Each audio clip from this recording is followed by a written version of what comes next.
नमस्कार साथियों, आप सभी को नवरात्रि की हार्दिक शुभकामनाएं।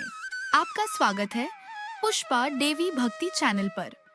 आज हम नवरात्रि के प्रथम दिन की कथा और पूजा विधि के बारे में जानेंगे। नवरात्रि का पहला दिन माँ दुर्गा के प्रथम स्वरूप माँ शैलपुत्री को समर्पित है। माँ शैलपुत्री पर्वतराज हिमालय की पुत्री हैं। इसी कारण उनका नाम पड़ा शैलपुत्री। माँ का स्वरूप अत्यंत शांत, सौम्य और प्रभावशाली है। उनका वाहन वृषभ है। दाहिने हाथ में त्रिशूल और बाएं हाथ में कमल सुशोभित है।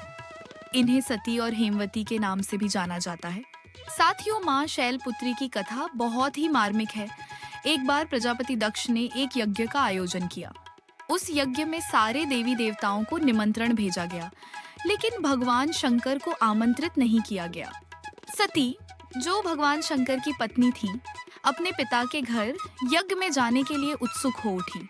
भगवान शंकर ने उन्हें समझाया कि जहां हमारा निमंत्रण नहीं है, वहां जाना उचित नहीं। लेकिन सती का आग्रह देखकर शंकर जी ने अनुमति दे दी। सती जब अपने पिता के घर पहुंची, तो केवल उनकी माता ने स्नेह दिखाया।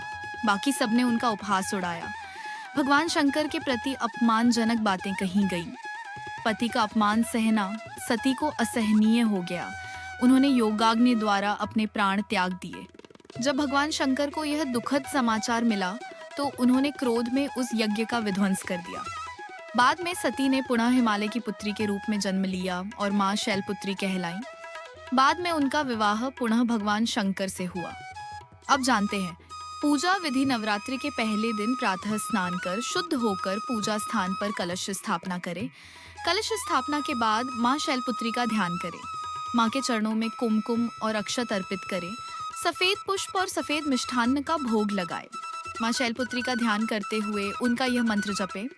या देवी सर्वभूतेषु शैलपुत्री रूपेण संस्थिता, नमस्तस्यै नमस्तस्यै नमस्तस्यै नमो नमः। मैकेट पूजा में कपूर का प्रयोग अवश्य करें।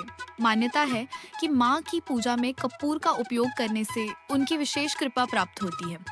साथियों, माँ शैलपुत्री की पूजा से जीवन में शांति, समृद्धि और सुख संपत्ति का आगमन होता है। तो यह थी माँ शैलपुत्री की कथा और पूजा विधि। आपको ये जानकारी कैसी लगी, हमें कमेंट करके ज़रूर बताइए। और हाँ, पुष्पा देवी भक्ति चैनल को सब्सक्राइब करना न भूलें। धन्यवाद।